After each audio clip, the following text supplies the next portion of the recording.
సభకు అందరికీ నమస్కారాలు. గౌరవ మంత్రివర్యులు లోకేష్ గారు, సబిత గారు, ఈరోజు అడ్వైజరీగా పనిచేస్తున్నటువంటి గౌరవనీయురాలు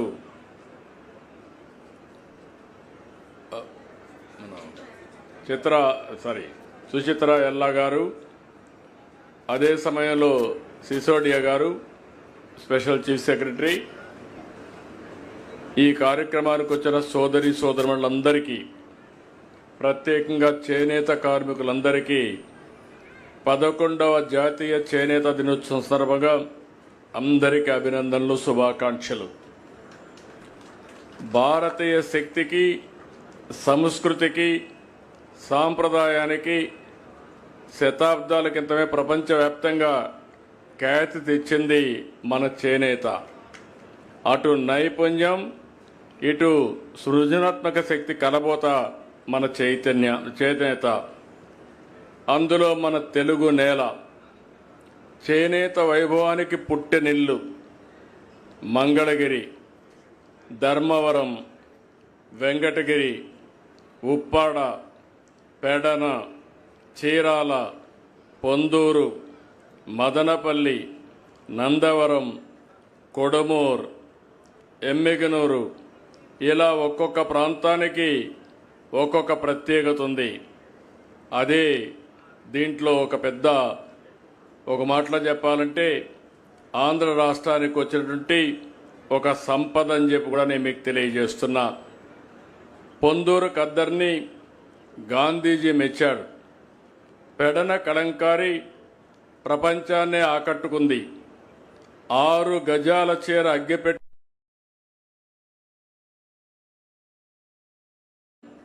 కొడమూర్, ఎమ్మిగనూరు, ఇలా ఒక్కొక్క ప్రాంతానికి ఒక్కొక్క ప్రత్యేకత ఉంది. అదే దీంట్లో ఒక మాటలో చెప్పాలంటే ఆంధ్ర రాష్ట్రానికి వచ్చినటువంటి ఒక సంపద అని చెప్పి కూడా నేను మీకు తెలియజేస్తున్నా. పొందూరు ఖద్దర్ని గాంధీజీ మెచ్చాడు. పెడన కలంకారి ప్రపంచాన్నే ఆకట్టుకుంది. నాగరికతకు మూలం నేతన్న హరప్ప నాగరికత కాలం నుంచి చేనేత అభివృద్ధి చెందినట్లు చారిత్రక ఆధారాలున్నాయి. కాకతీయుల కాలంలో నాణేలపైన నేతన్నల ముద్రలుండేటివి. బ్రిటిష్ వాళ్ళు మన దేశానికి వచ్చిన దానికి కారణం వ్యాపారం. ఆ వ్యాపారం ఏంటంటే చేనేత కార్మికులు నేస్తున్నటువంటి బట్టలు ఇక్కడ కొని వేరే దేశాలకు పంపించి వ్యాపారం చేసేవాళ్ళు. అక్కడి నుంచి వాళ్ళ ఆలోచన విధానంలో మార్పు వచ్చింది. మార్పు వచ్చిన తర్వాత మెషిన్లు పెట్టి చేనేత కార్మికులకు ద్రోహం చేసే విధంగా ఇక్కడి నుంచి ముడి సరుకు తీసుకుపోయి అక్కడ బట్టలన్నీ తయారు చేసి మళ్ళా మనకు పంపించారు. దీనివల్ల చేనేత కార్మికులు పూర్తిగా దెబ్బతిన్నారు.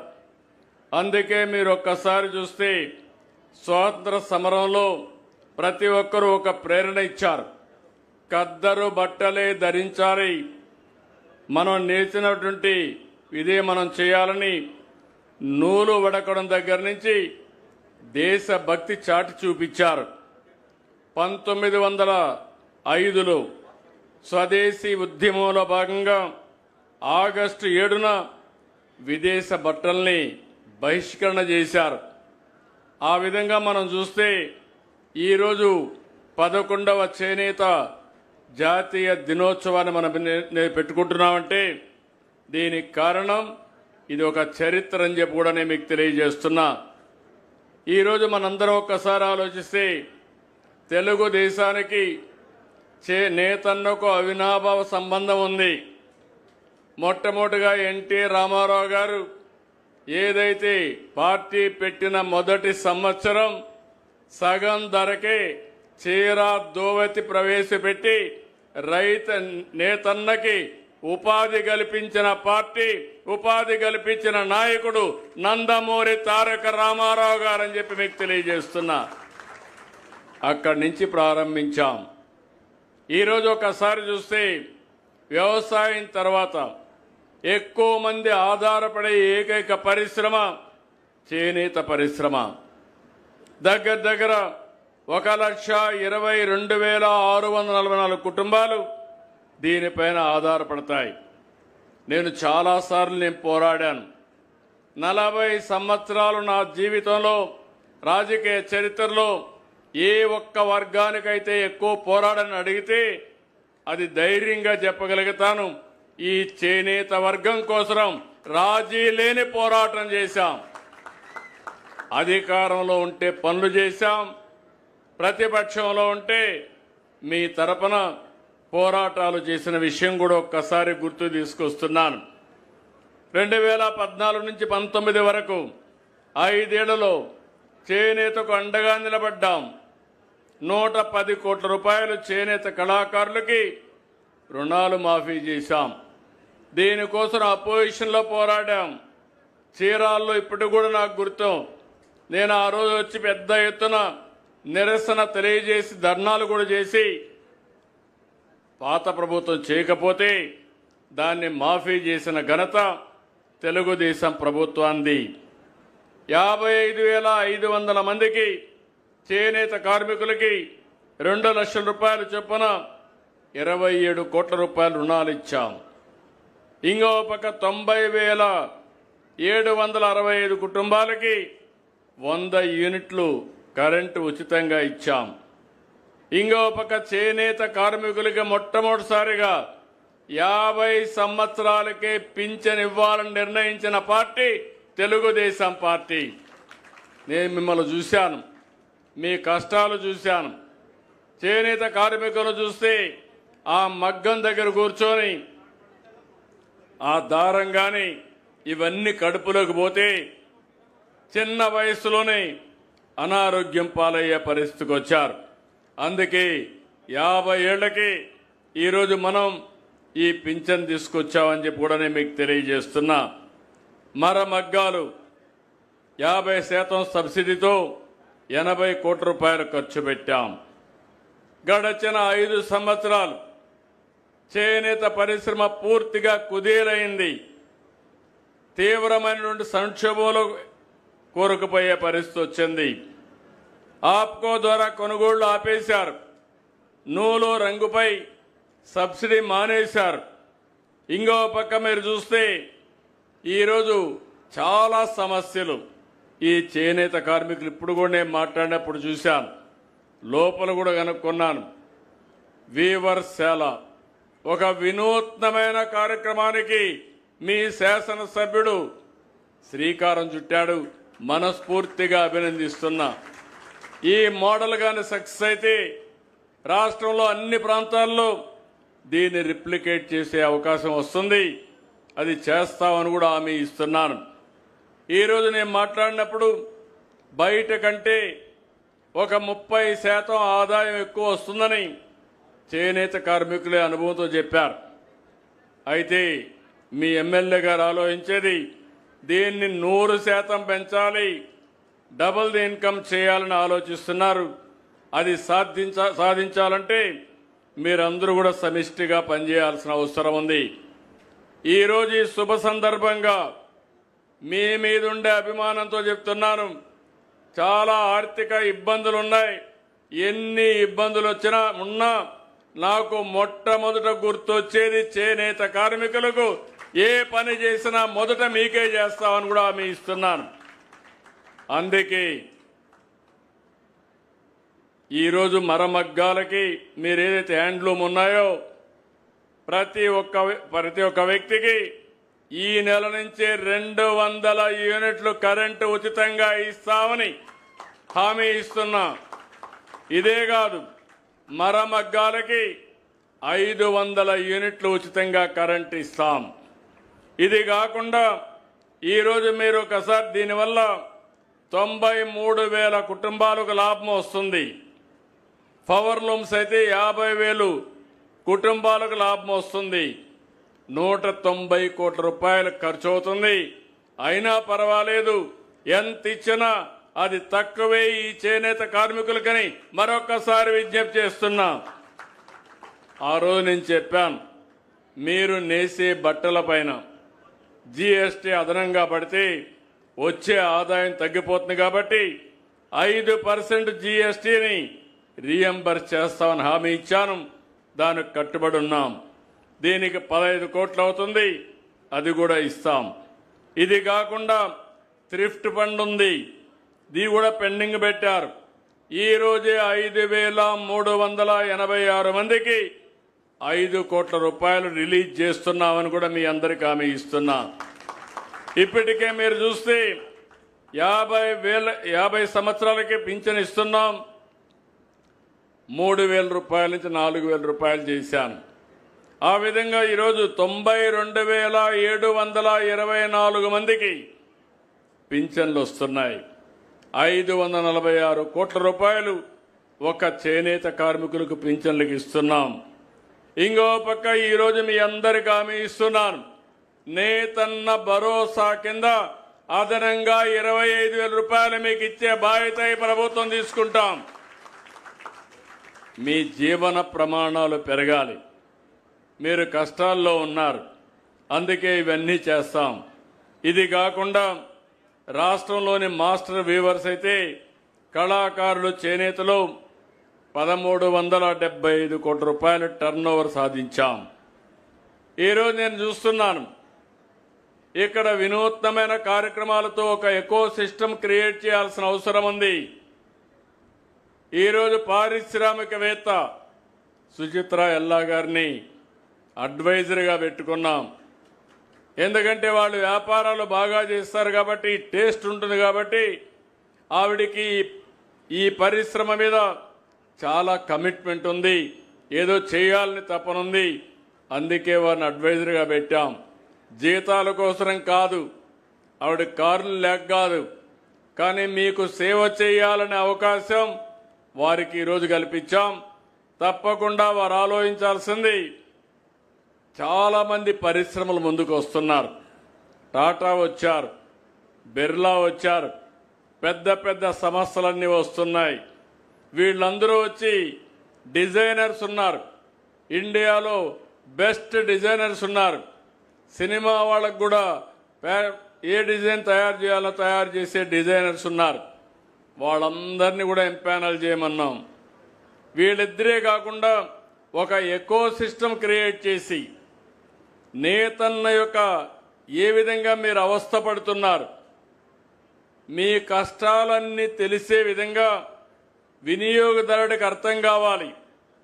ఏ ఊర్లో నేచారు, ఎప్పుడు నేశారు, ఈ బట్ట యొక్క ఇదేంటి, మీరు మీ కుటుంబం ఏ విధంగా కష్టపడుతున్నారు అనేది తెలిస్తే ప్రపంచంలో కొనడానికి ఏమాత్రం కూడా వెనుకాడే పరిస్థితి లేదు. 10 రూపాయలు ఎక్కువ పెట్టుకుంటారు. అందుకే దీన్ని ట్రేసబిలిటీ అంటున్నారు. అది కూడా ఇంట్రడ్యూస్ చేయమన్నాను. ఈ ఎకో సిస్టమ్ మొత్తం మీరు చేనేత కార్మికుడు దగ్గర నుంచి, మీ డిజైన్ దగ్గర నుంచి వినియోగదారుడి వరకు ఒక పద్ధతి ప్రకారం చేయగలిగితే నాకు ఏమాత్రం అనుమానం లేదు, ఇప్పుడు వచ్చే ఆదాయాన్ని 2 సుజావుగా చేసే అవకాశం వస్తుందని మరొక్కసారి మీ అందరికీ హామీ ఇస్తున్నా. దానికి ఇప్పటికే మీరు చూస్తే ఈ సంవత్సరం 1 ప్రోడక్ట్ 1 డిస్ట్రిక్ట్ కింద మన వాళ్ళు చాలా బాగా పనిచేశారు. 9 అవార్డులు వచ్చాయి.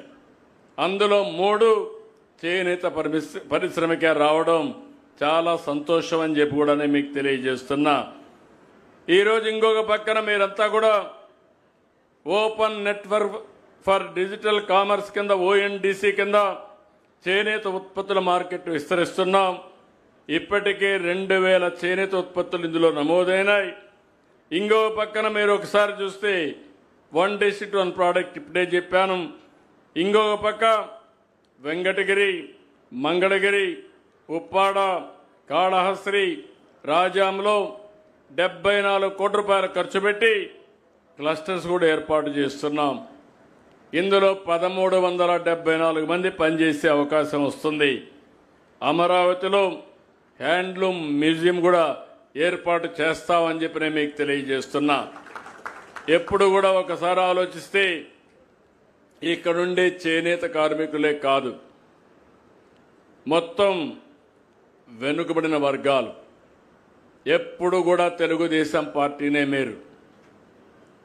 40 ఏళ్లుగా చూశాను, ఎన్ని రాజకీయాలు వచ్చినా కానీ ఎప్పుడు కూడా తెలుగుదేశం పార్టీకి అండగా నిలబడ్డ వర్గం, వెన్నెముగా సహకరించిన వర్గం ఈ వెనుకబడిన వర్గాలని చెప్పి కూడా నేను మీకు తెలియజేస్తున్నా. ఇవన్నీ చూసినప్పుడు మాకు ఒక బాధ్యత ఉంది. మీ వల్లనే అధికారంలో ఉన్నాం. సుదీర్ఘంగా రాజకీయాల్లో అధికారం వచ్చే పరిస్థితి వచ్చింది. ఇవన్నీ కూడా చూసినప్పుడు ఎవరు ఎన్ని మాటలు చెప్పినా, ఒక్క మాటలో చెప్పాలంటే కొన్ని వర్గాలు వస్తూ ఉంటాయి పోతూ ఉంటాయి, కానీ పార్టీ పెట్టినప్పటి నుంచి పార్టీని బలపరిచిన ఏకైక వర్గం వెనుకబడిన వర్గాలని చెప్పి నేను మీ అందరికీ విజ్ఞప్తి చేస్తున్నా. అదే మరి పార్టీ కూడా మీకు రాజకీయాల్లో ప్రాధాన్యత తీసుకొచ్చాం. ఎన్టీ రామారావు గారు తెలుగుదేశం పార్టీ పెట్టక మునుపు వెనుకబడిన వర్గాలు నామమాత్రంగా రాజకీయాల్లో ఉండేవాళ్ళు. ఈరోజు నేను గర్వంగా చెప్పగలుగుతున్నాను, తెలుగుదేశం పార్టీ ఎప్పుడు అధికారంలో ఉన్నా అగ్రభాగాన్ని నిలబెట్టిన వర్గం ఈ వెనుకబడిన వర్గాలు. 34% స్థానిక సంస్థల్లో రిజర్వేషన్లు పెడితే గత ప్రభుత్వం 24%కు తగ్గించారు. నేను అందుకే చెప్తున్నా, మళ్లీ దీని మీద పోరాడవలసిన అవసరం ఉంది. సుప్రీంకోర్టులో కూడా సమస్య ఉంది. దీనికోసం పోరాడతాం, మీకు న్యాయం చేపిస్తాం. ఇంకో పక్కన మీరు చూస్తే ఒకప్పుడు ఆదరణ పథకం తీసుకొచ్చాను. ఆదరణ పథకం ద్వారా పెద్ద ఎత్తున ఆర్థిక సహాయం చేశాం. ఇది సమైక్య ఆంధ్రప్రదేశ్లో ప్రవేశపెట్టాం. మళ్లీ 2014లో ఆదరణ 2 కింద దగ్గర 964 కోట్లు ఖర్చు పెట్టాం. మళ్లీ మీ అందరికీ హామీ ఇస్తున్నాను, ఆధునికమైన మరమగ్గాలు కానీ ఇవన్నీ ఇవ్వడానికి ఆదరణ 3 తీసుకొస్తాం. మీకు న్యాయం చేసే బాధ్యత ఈ ప్రభుత్వాన్ని చెప్పి కూడా నేను మీకు తెలియజేస్తున్నా. ఇదే కాకుండా ఈరోజు మీరు చూస్తే దేవాలయాల్లో పనిచేసే నాయీ బ్రాహ్మణులకి 15,000 నుంచి 25,000 పెంచాం. చేనేత నేతనులకు పెంచినట్టే సెలూన్లకి 150 యూనిట్ల నుంచి 200 యూనిట్లు ఉచిత కరెంటుకు ఏర్పాటు చేశాం. దీనివల్ల దగ్గర 40,000 కుటుంబాలకు లాభం వస్తుంది. గీత కార్మికులకి 10% మద్యం షాపులు 50% సబ్సిడీతో ఇచ్చాం. ఇప్పుడు బార్లు వస్తే బారుల్లో కూడా 10% వాళ్ళకు రిజర్వ్ చేశాం. మత్స్యకారులకు 217 జీవోను రద్దు చేశాం. అదే మరి మత్స్యకారుల సేవలో 20,000 రూపాయలు ఒక్కొక్క కుటుంబానికి మొన్నే డబ్బులు ఇచ్చాం. 259 కుటుంబాలకు ఇచ్చాం. ఇంకో పక్క సముద్రం పక్కనే వీళ్ళందరూ ఉంటారు కాబట్టి సముద్రం నాచు పెంచగలిగితే దానికి కెమికల్ వాల్యూస్ ఉన్నాయి, ఆదాయం ఎక్కువ వస్తుంది. సీవీడ్ నుంచి పరిశ్రమలు తయారు చేసే విధంగా కార్యక్రమాలు చేపట్టి ప్రత్యేకంగా మత్స్యకార మహిళల్ని ఇందులో భాగస్వాములు చేస్తామని చెప్పి నేను మీకు తెలియజేస్తున్నా. ఇదే కాకుండా వడ్డెరున్నారు, వాళ్ళ వృత్తి రాళ్లు కొట్టి అమ్ముకోవడం. ఆ క్వారీస్ అన్ని మినిమం 10% వారికే రిజర్వ్ చేయాలని కార్యక్రమానికి శ్రీకారం చుడుతున్నాం. వీళ్లే కాకుండా యాదవులు ఉన్నారు, గొర్రెలు కానీ అదే మరి పాలు కానీ పాడి పరిశ్రమలో ముందుంటారు, దాన్ని కూడా రివైవ్ చేస్తాం. ఇంకో పక్క కొరబ ఉన్నారు, వాళ్ళు కూడా చాలామంది ఈ యొక్క గొర్రెల పెంపకం వాళ్ళ జీవనోపాధి, అవి కూడా మళ్ళా ఒకసారి రివైవ్ చేస్తాం. నేను ఈరోజు ఈ సభ ద్వారా హామీ ఇస్తున్నా, నేతన్నలను ఆదుకుంటాం, వెనుకబడిన వర్గాలకు అండగా ఉండి మిమ్మల్ని ఆర్థికంగా రాజకీయంగా సామాజికంగా పైకి తీసుకొచ్చే బాధ్యత ఈ ఎన్డీఏ ప్రభుత్వాన్ని మరొక్కసారి స్పష్టంగా హామీ ఇస్తున్నా. సోలార్ ఇప్పుడే మంత్రి గారు చెప్పారు 2,000 యూనిట్లు మాత్రం చేశామని. నేను నియోజకవర్గానికి 20,000 చేయమన్నాను. ఈరోజు మీరు ఒక్కసారి చూస్తే ఎస్సీ ఎస్టీలకి 60,000 వరకు, అదే మరి ఉచితంగా 2 కిలోవాట్ల వరకు ఇస్తున్నాం. బీసీలకు అదనంగా 20,000 రూపాయలు, అంటే 28,000 రూపాయలు అదనంగా ఇస్తున్నాం. అంటే దగ్గర దగ్గర 70,000 రూపాయలు 3 కిలోవాట్లకు సబ్సిడీ కేంద్రం ఇస్తే, నేను ఒక 28,000 రూపాయలు అదనం చేసి 3 కిలోవాట్లు పెట్టుకోగలిగితే 98,000 రూపాయలు నేరుగా మీ అకౌంట్లో సబ్సిడీ ఇస్తాం. అక్కడి నుంచి ఇంక కరెంటు ఛార్జీలు కట్టే పనే ఉండదు. ఇప్పుడు నేతన్నలు ఉన్నారు, మీరందరూ గుర్తుపెట్టుకోవాలి. ఇప్పుడు నేనంతా కూడా 200, 500 యూనిట్లు ఉచితంగా ఇస్తా అన్నాను కాబట్టి కరెంటు ఉత్పత్తి చేయడం మానేయొద్దండి. అవసరమైతే మీరు పెట్టుకుంటే మీకు హామీ ఇస్తున్నా, ఈ 200 యూనిట్లు ఉచితంగా ఇస్తా. అదే సమయంలో మీరు ఉత్పత్తి చేసే కరెంటుకి అదనంగా డబ్బులు ఇచ్చే మార్గం కూడా నేను చూపిస్తాను, మీకు ఆ డబ్బులు కూడా ఇస్తాను. ఇక్కడ 10,000 రూపాయలు డబ్బులు సంపాదిస్తే అక్కడ 4-5,000 రూపాయలు డబ్బులు సంపాదించుకునే అవకాశం వస్తుంది. అది కూడా మీరు ముందుకెళ్ళండి. మీరు చేసుకోగలిగితే ఇది మంచి అవకాశం అని చెప్పి కూడా నేను మీకు తెలియజేస్తున్నా. ఈరోజు ఈ ప్రభుత్వం దగ్గర ఎవరన్నా ఇళ్లు కట్టుకుంటే బీసీలకు 50,000 రూపాయలు అదనంగా ఇస్తున్నాం. ఇది ఇప్పుడే కాదు, చేనేత కార్మికులకు ఎప్పటి నుంచో ఈ కార్యక్రమాన్ని అమలు చేశాం. రాబోయే 5 ఏళ్లలో సంవత్సరానికి 40,000 రూపాయలు, 40,000 కోట్ల చొప్పున 2 లక్షల కోట్లు దగ్గర మీ మీద ఖర్చు పెట్టబోతున్నాం. స్థానిక సంస్థలు నామినేటెడ్ పదవుల్లో 34% రిజర్వేషన్లు కల్పించాం. నా ఆలోచన ఒకటి, చట్టసభల్లో 33% రిజర్వేషన్లు వెనుకబడిన వర్గాలకు రావాలి. ఇది వచ్చే వరకు మీ తరపున పోరాడతామని మరొకసారి మీ అందరికీ హామీ ఇస్తున్నా. తెలుగుదేశం పార్టీ రాష్ట్ర అధ్యక్షుడు బీసీనే, స్పీకర్ కూడా బీసీనే. ఎంతోమంది కీలకమైన కేబినెట్ శాఖలు కూడా వాళ్ళకే ఇచ్చాం. ఇక్కడుండి సబితమ్మ కూడా ఒక వెనుకబడిన వర్గాలకు సంబంధించిన మహిళని. ఇవన్నీ కూడా మీరు ఒకసారి చూస్తే ఇలాంటి కార్యక్రమాలన్నీ చేసి మనం ముందుకు పోతా ఉంటే 5 సంవత్సరాలు ఒక భయంకరమైన వాతావరణం.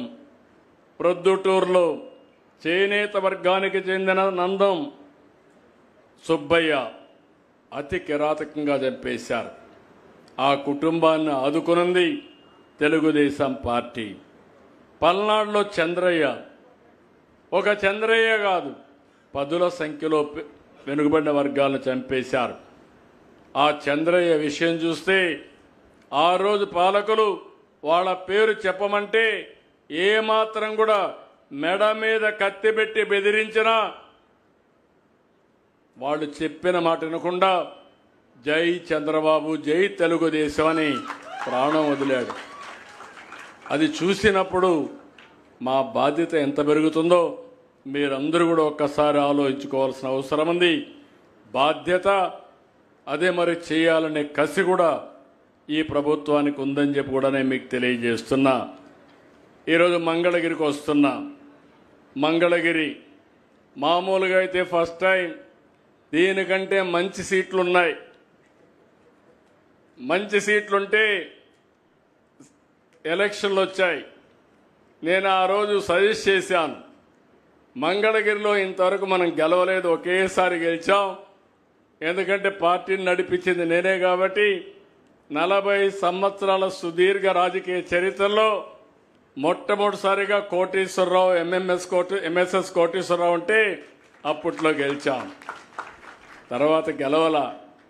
ఒకసారి సిపిఎంకి ఇచ్చాం, ఒకసారి బీజేపీకి ఇచ్చాం. ఎప్పుడు ఈ సీటు మీద మాకు కొన్ని గొడవలు కూడా ఉండేటివి సిపిఎం సిపిఐ మధ్య. కానీ ఇవన్నీ చూసిన తర్వాత మనం గెలవలేదు, మన కార్యకర్తలు హుషారుగా లేరు కాబట్టి లాస్ట్ మూమెంట్ పోతున్నారు కాబట్టి ఆలోచించమని నేనైతే సజెస్ట్ చేశాను. సజెస్ట్ చేస్తే కాదు నేను ఇక్కడే నిలబడతానని నిర్ణయం తీసుకున్నారు. నేను అలో చేశాను. అది అయిన తర్వాత 5,000 ఓట్లతో ఓడిపోయాడు. ఓడిపోయినప్పుడు అన్నాడు, నేను ఎక్కడైతే ఓడిపోయానో అక్కడే భయంకర అద్వితీయంగా గెలవాలి, మంచి మెజార్టీతో గెలవాలని పట్టుదలతో ముందుకు వచ్చాడు. అది అతని పట్టుదల. మీలో కూడా సమస్యలున్నాయని పారిపోతే సమస్యలే మనల్ని ఫినిష్ చేస్తాయి. ఏదైనా సరే ఒక్కొక్కసారి కలిసి రాకపోతే కలిసి వచ్చే మార్గాన్ని కసిగా పనిచేయగలిగితే అది సాధ్యమవుతుంది. అది లోకేష్ ఈ నియోజకవర్గం నిలబెట్టాడని చెప్పి కూడా నేను మీకు తెలియజేస్తున్నా. అక్కడి నుంచి మీరు చూశారు, 5,000 మెజారిటీతో ఓడిపోయిన కాన్స్టిట్యున్సీ 91,000 మెజారిటీతో గెలవడం అనేది ఒక చరిత్ర. అయితే దాంతో తృప్తి పడడం లేదు. ఈరోజు ఇక్కడే మీరు చూస్తున్నారు, ఏదైతే వీవర్ శాల పెట్టాడు, ఒక ప్రయోగం 20 మగ్గాలు ఆయన సొంత డబ్బులతో పెట్టి దీన్ని అభివృద్ధి చేసి ఇప్పుడు ఇలాంటివి ఏ విధంగా చేయాలనో వర్కౌట్ చేసే పరిస్థితికి వచ్చాడు. ఇంకో పక్కన ఇప్పటికే 3,000 కుటుంబాలకి ప్రతిరోజు అతనే వచ్చి మీకు బట్టలు పెట్టి పట్టాలు మీకు అందించాడంటే అది పేదవాళ్ళ పట్ల, చేనేత పట్ల అతనికి ఉండే గౌరవం. ఇప్పటికీ ఒక 2,000 పనులు పూర్తి చేశాడు. ఆయన ఆలోచన ఒకటి, రాష్ట్రంలోనే ఒక ఆదర్శ నియోజకవర్గంగా ఈ మంగళగిరి ఉండాలనేది అతని సంకల్పం. తప్పకుండా నెరవేరుతుందని నేను ఆశిస్తున్నాను. ఎందుకంటే డిజర్వింగ్గా కూడా. ఎందుకంటున్నానంటే ఈ మాట, ఈ నియోజకవర్గం ఎక్కువ మంది పేదవాళ్ళు ఉండే నియోజకవర్గం, చేనేత ఎక్కువ ఉండే నియోజకవర్గం. ఒక నాయకుడు దూరదృష్టితో ఆలోచిస్తే, అన్ని విధాల ఆలోచించి కార్యక్రమాలు చేపడితే మీ ఆదాయం పెరుగుతుంది, మీ జీవన ప్రమాణాలు పెరుగుతాయి. అందులో మీకు ఇంకొక పక్క చూస్తే ఈ నియోజకవర్గం ఇప్పుడు రాజధానిలో భాగం. అందుకే మొన్న ఏదైతే స్వర్ణకారుల కార్పొరేషన్ పెట్టి దీన్ని కూడా అభివృద్ధి చేయాలనుకున్నప్పుడు డెఫినెట్గా చేయమని చెప్పి ప్రోత్సహించాం. దానికి కూడా ముందుకొచ్చి అవి కూడా చేస్తున్నారు. ఇంకో పక్కన నర్చర్ కూడా నేను అందరు ఎమ్మెల్యేలకు ఒకటే చెప్తున్నాను, ప్రజలకు అందుబాటులో మీరు ఉండాలి. మీకు ఓట్లేసి వాళ్ళు గెలిపించారు, మీరు శాశ్వతంగా ఎమ్మెల్యేగా ఉండాలంటే ఎప్పటికప్పుడు ప్రజల ఆదరణ పొందాలి. అప్పుడే మీరు పనులు చేయడమే కాదు, ప్రజలకు చేసిన పనులు చెప్పి ఎప్పటికప్పుడు నర్చర్ చేయాలని చెప్పాను. చాలామంది చేస్తున్నారు.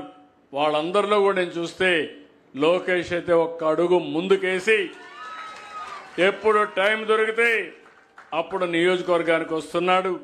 ఇది కూడా ఒక మంచి సాంప్రదాయం అని చెప్పి కూడా నేను మీ అందరికీ తెలియజేస్తున్నా.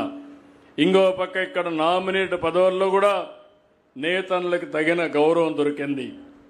పద్మశాలి కార్పొరేషన్ నందం అబద్దయ్య ఫస్ట్ నుంచి పార్టీలో ఉన్నాడు, నమ్ముకున్నాడు, పెద్ద మనిషి, అందుకే పార్టీ గౌరవించాం. ఇంకో పక్క మీరు చూస్తే డైరెక్టర్గా కందుల నాగార్జున, ఇంకో పక్క టీటీడీ బోర్డు మెంబర్గా తమ్మిశెట్టి జానకీదేవి. ఈ ముగ్గురిని కూడా మనం నామినేట్ చేసుకున్నాం. ఏపీ ఎంఎస్ఐడిసి చైర్మన్గా జనసేన చెల్లపల్లి శ్రీనివాసును కూడా మనం నామినేట్ చేసుకున్నాం. ఇవన్నీ కూడా మీరు చూస్తే ఒక పక్క ఎవరైతే ప్రజల కోసం కష్టపడ్డారో, మంచి మెజారిటీ సాధించారో అలాంటి నాయకులను కూడా ప్రభుత్వంలో భాగస్వాములు చేయాల్సిన అవసరం ఉంది. అందులో భాగంగానే ఇవన్నీ చేశాం. ఈరోజు నేను ఇక్కడ మీ అందరినీ చూసిన తర్వాత చాలా సంతోషం. ఎందుకంటే ఎన్నికల ముందు అస్తవ్యస్తమైన ఆర్థిక వ్యవస్థ, నేను ముఖ్యమంత్రి కావడం మొదటిసారి కాదు, 4వసారి ముఖ్యమంత్రి అయ్యాను. సమైక్య ఆంధ్రప్రదేశ్లోనే 9 సంవత్సరాలు ముఖ్యమంత్రిగా ఉన్న ఏకైక ముఖ్యమంత్రి నేనే. ఆ రికార్డు ఎవ్వరూ బ్రేక్ చేయలేరు, ఎందుకంటే రాష్ట్రం కూడా విడిపోయింది. కాబట్టి 10 సంవత్సరాలు ప్రతిపక్ష నాయకుడిగా కూడా పనిచేశాను. అదే మరిగా అభివృద్ధి అంటే నాకేం కొత్త కాదు. ఈరోజు ఆ రోజు చూపించిన చొరవ, దేశంలోనే నెంబర్ 1 సిటీ హైదరాబాద్. అది ఆ రోజు నేను వేసినటువంటి ఫౌండేషనే. కానీ ఈరోజు ఇక్కడికి వచ్చినప్పుడు ఫస్ట్ టైం నేను చూస్తున్నాను, ఎంత లోతుకు పోతే అంత అఘాతం కనపడుస్తూ ఉంది. 10 లక్షల కోట్ల రూపాయల అప్పులున్నాయి. వడ్డీ కట్టాలి, అసలు కట్టాలి. వ్యవస్థలు అస్తవ్యస్తమైపోయినాయి. రోడ్లు కానీ అన్నీ కూడా పాడుపడిపోయినాయి. కేంద్రం అమలు చేసే సెంట్రల్లీ స్పాన్సర్ స్కీమ్స్ అన్ని డీఫంక్ట్ అయిపోయినాయి. ఒక్కొక్క అడుగు ముందుకేసుకుంటూ వచ్చాం. నేను ఒక మాట చెప్పాను, నేను కష్టపడేది పేద ప్రజల కోసం. మీకు అందరికి హామీ ఇస్తున్నా, సూపర్ 6 ద్వారా ఎన్నికల మేనిఫెస్టో అమలు చేస్తానని ఆ రోజు మీకు చెప్పాను. వచ్చిన తొలి రోజునే మీరు చూస్తే 3,000 రూపాయలు పింఛని 4,000 రూపాయలు చేశాను. 6,000 రూపాయలు దివ్యాంగులకు చేశాను. కిడ్నీ పేషెంట్లుంటే 10,000 ఇచ్చాను. బెడ్కే పరిమితమైన పేషెంట్లుంటే నేను ఒక మాట చెప్పాను, నేను కష్టపడేది పేద ప్రజల కోసం. మీకు అందరికి హామీ ఇస్తున్నా, సూపర్ 6 ద్వారా ఎన్నికల మేనిఫెస్టో అమలు చేస్తానని ఆ రోజు మీకు చెప్పాను. వచ్చిన తొలి రోజునే మీరు చూస్తే 3,000 రూపాయలు పింఛని 4,000 రూపాయలు చేశాను. మొదటి తారీఖున పేదల సేవలో మీ ఇంటికి వచ్చి మీకు ఇస్తున్నామంటే 10,000 ఇచ్చాను. బెడ్కే పరిమితమైన పేషెంట్లుంటే 15,000 రూపాయలు పింఛన్ ఇచ్చే ఏకైక ప్రభుత్వం, మానవత్వం ఉండే ప్రభుత్వం తెలుగుదేశం ప్రభుత్వం. ఎక్కడ ఇవ్వాల 32,000 కోట్ల రూపాయలు పోయిన సంవత్సరం ఇచ్చాను. నేను ఒక మాట చెప్పాను, పింఛను ఏప్రిల్ నుంచి ఇస్తానని. తొలి నెలలోనే పింఛన్ని ఏప్రిల్ నుంచి అమలు చేసి మొదటి తారీఖున పేదల సేవలో మీ ఇంటికి వచ్చి మీకు ఇస్తున్నామంటే అది మీ పట్ల ఈ ప్రభుత్వానికి ఉండే ప్రేమని చెప్పి కూడా నేను మీకు తెలియజేస్తున్నా. ఇదే కాదు, ఆ రోజు నేను చెప్పాను, తల్లికి వందనం ఇస్తా అన్నాం. ఎంతమంది పిల్లలుంటే అంతమందికి ఇస్తా అన్నాను. నేను అడుగుతున్నా ఈ కొండే మిమ్మల్ని అందరినీ, ఇచ్చామా లేదా అని మిమ్మల్ని అడుగుతున్నా. ఇచ్చామా లేదా? అందరికీ వచ్చిందా లేదా? అంత మునిపి ఏం చెప్పారు? ఎంతమంది ఉంటే అంతమందికి ఇస్తామని ఒక్కరికే ఇచ్చారా లేదా? మాట తప్పామా అని మిమ్మల్ని అడుగుతున్నా. అది ఎన్డీఏ ప్రభుత్వం, అది మా చిత్తశుద్ధి. ఆ రోజు కూడా పెంచను. ఆ రోజు చెప్పింది 4,000 చేస్తామని. 5 ఏళ్లు పట్టింది. 250 ముక్కుతూ మూలుగుతూ 5 ఏళ్లకు ఇచ్చారు. నేను చెప్పిన మాట నిలబెట్టుకున్నానా లేదా అని మిమ్మల్ని అడుగుతున్నా. ఇదే కాకుండా మా ఆడబిడ్డలందరికీ దీపం పెట్టింది నేనే, వంట గ్యాస్ ఇచ్చింది నేనే. ఇప్పుడు 3 సిలిండర్లు ఉచితంగా ఇస్తున్నామా లేదా అని మిమ్మల్ని అడుగుతున్నా. అది కూడా ఫుల్ఫిల్ చేశాను. రేపు ఆగస్టు 15 మీ అందరికీ శుభవార్త. ఆడబిడ్డలు ఎక్కడికి పోవాలన్నా జల్సాగా ఉచిత ప్రయాణ సౌకర్యం కల్పించే బాధ్యత నాది. ఒకప్పుడు మా ఆడబిడ్డలకి ఆర్టీసీలో కండక్టర్లు, డ్రైవర్లుగా ఇచ్చాను. కొన్ని సీట్లు కూడా కేటాయించాను. ఇప్పుడు ప్రత్యేకంగా ఏ బస్సులో కావాలన్నా మీరంతా కూడా ఒక 5 రకాల బస్సులు రాష్ట్రం అంతా ఎక్కడ తిరగాలన్నా ఉచితంగా తిరిగే ప్రయాణ సౌకర్యాన్ని ఏర్పాటు చేస్తున్నామంటే అది మీ మీద ఈ పార్టీకి ఉండే గౌరవం. ఇదే కాదు, ఇంకో పక్క యువగళంలో ఒక హామీ ఇచ్చాం, యువతకు ఉద్యోగాలు ఇస్తా అన్నాం. 20 లక్షల మందికి ఉద్యోగ కల్పన ఒక మిషన్గా పనిచేస్తున్నాం. దానికి చైర్మన్గా లోకేష్ గారు ఉండి దీన్ని ఏ విధంగా సాధించాలో వర్కౌట్ చేస్తున్నారు. ఇప్పుడు డిఎస్సి పెట్టాం, మెగా డిఎస్సి మొదటి సంతకం పెట్టాను. ఆగస్టు 30 లోపల 16,000 మంది టీచర్లు కొత్తగా నియమించి స్కూల్కి పంపించే బాధ్యత ఈ ప్రభుత్వం తీసుకుంటున్నాం. ఇవి కాకుండా నిన్ననే అన్నదాత సుఖీభవ, రైతన్నుకు 20,000 రూపాయలు ఇస్తున్నాం, నేతన్నుకు 25,000 రూపాయలు ఇస్తున్నాం. అంటే అది ఈ ప్రభుత్వానికి నేతన్న పైన రైతన్న పైన ఉండే ప్రేమ, అది మీరు గుర్తుపెట్టుకోవాల్సిన అవసరం ఉంది. ఇవి కాకుండా ఇంకా అనేక కార్యక్రమాలు ఇచ్చాం. అన్న క్యాంటీన్లు పెట్టాం. అదే మాదిరిగా మీకు ఇచ్చే పీడిఎస్ అయితే బియ్యం అయితే ఎక్కడా ఇబ్బంది లేకుండా వృద్ధుల ఇంటికి వికలాంగులకి నేరుగా మీ ఇంటికి పంపించే ఏర్పాటు కూడా చేశామని చెప్పి నేను మీకు తెలియజేస్తున్నా. ఇలాంటి కార్యక్రమాలే కాకుండా ఒక్క విషయం మీరు గుర్తుపెట్టుకోవాలి, మేమిచ్చే బెనిఫిట్స్ అన్నీ కూడా ఈ పేద ప్రజలకి మీ జీవన ప్రమాణాలు పెంచడం కోసం ఇస్తున్నాం. అదే సమయంలో కొంతమంది తప్పుడు ప్రచారం చేస్తూనే ఉంటారు. నేను అడుగుతున్నా, చెప్పిన సూపర్ 6లో కాకుండా అదనంగా ఇచ్చామా లేదా అని మిమ్మల్ని అందరిని అడుగుతున్నా. అందరికీ చాలా బెనిఫిట్లు వచ్చాయా లేదా అని మిమ్మల్ని అడుగుతున్నా. ఎప్పుడన్నా చరిత్రలో ఇంత సంక్షేమం చూశారా అని మిమ్మల్ని అడుగుతున్నా. అయితే మీరు కూడా చెప్పాలి కదా, గట్టిగా మేమందరం ఎన్డీఏతోనే ఉంటామని చెప్పాలనా లేదా అని మిమ్మల్ని అడుగుతున్నా. అందుకే వైకుంఠపాళి మళ్ళా వద్దు, ఇంకా ఓపిక కూడా లేదు. మళ్ళీ డెవలప్ చేయాలంటే ఒక అభివృద్ధి పదంలో మీరు చూస్తే గుంతలు పడిపోయిన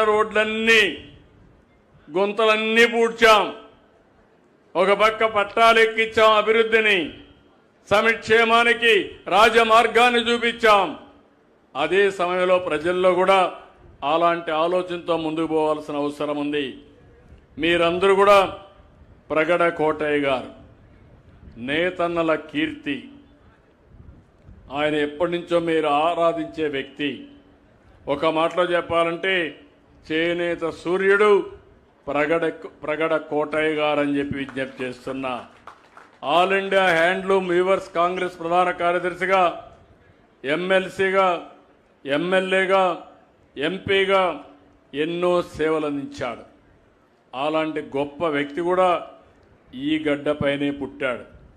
గుంటూరు జిల్లా నిడుబ్రోల్లో చేనేత కుటుంబంలో 1915లో జన్మించాడు. స్వాతంత్రానికి పూర్వం సర్కార్ జిల్లాలో ప్రాథమిక చేనేత సహకార సంఘాలు ఏర్పాటు చేసి ఎనలేని కృషి అందించారు. గిట్టుబాటు ధర కోసం పోరాటాలు చేశాడు. 1950లో చేనేతల కోసం 75 రోజుల పాటు 10,000 మందితో సత్యాగ్రహం చేసిన వ్యక్తి ప్రగటి కోటయ్య అని చెప్పి నేను మీకు తెలియజేస్తున్నా. అలాంటి వ్యక్తిని మీరు గౌరవించి చీరాల్లో జరిగిన సభలో ప్రజా బంధు బిరుదు కూడా ఇచ్చారు. ఈరోజు మీ అందరికీ దీన్ని గుర్తుపెట్టుకొని ప్రగడ కోటయ్య పేరుతో వెంకటగిరిలో Indian institute of handlooms technology సంస్థకు ఆయన పేరు కూడా పెట్టాం. ఈరోజు మీరు ఆరాధించే ఈయనకి ఇప్పుడే మీ మంత్రి గారు చెప్పారు, ఇక్కడ ఒక పార్క్ వస్తుంది, ఆ పార్కు కూడా ఆయన పేరు పెట్టి అక్కడ విగ్రహం కూడా పెట్టాలన్నారు. తప్పకుండా ఈ ప్రభుత్వం పెడుతుందని చెప్పి మీ అందరికీ హామీ ఇస్తున్నా. ఇది కాకుండా ఆయన జయంతి కూడా అధికారికంగా చేయాలని చెప్పి కోరారు. తప్పకుండా అధికారికంగా చేస్తామని మీ అందరికీ హామీ ఇస్తున్నా. మన నాయకుల్ని మనం గుర్తుపెట్టుకోవాలి. మంచి చేసిన నాయకుల్ని గుర్తుపెట్టుకుంటే మంచి చేయడానికి 10 మంది ముందుకు వస్తారు. ఈరోజు మీరందరూ చూస్తున్నారు, విలువలు పూర్తిగా పడిపోతున్నాయి. మొన్నటి వరకు రాష్ట్రం అంతా గంజాయి, లేకపోతే రాష్ట్రం అంతా డ్రగ్స్, వ్యాపారం అంతా వీళ్ళది. మొత్తం రాష్ట్రం అంతా భ్రష్టు పట్టే పరిస్థితి వచ్చింది. ఎప్పుడు కూడా ప్రభుత్వం స్ట్రాంగ్గా ఉంటే అన్ని సమస్యలు పరిష్కారం అవుతాయి. ఈరోజు నేను హామీ ఇస్తున్నా, గంజాయి అనే మాట ఈ రాష్ట్రంలో ఉండడానికి వీలు లేదు. డ్రగ్స్ అనేటివి ఎక్కడా ఉండడానికి వీలు లేదు. ఎవరైనా సరే అమ్మినా లేకుంటే గంజాయి పంట పండించినా అదే చివరి రోజు మీకు గుర్తుపెట్టుకోమని హెచ్చరిస్తున్నా. ఆడబిడ్డల జోలుకొచ్చినా తాట తీస్తాం తప్ప వదిలిపెట్టే సమస్య లేదు. అందుకే మీ అందరికీ స్వేచ్ఛ కోసం ఉచిత ప్రయాణ సౌకర్యం కూడా ఏర్పాటు చేశాం. కాబట్టి ధైర్యంగా ముందుకు రండి.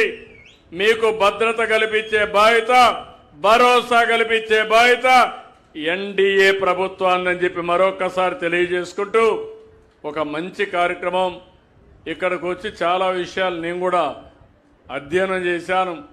ఇవన్నీ కూడా అమలు చేస్తాం.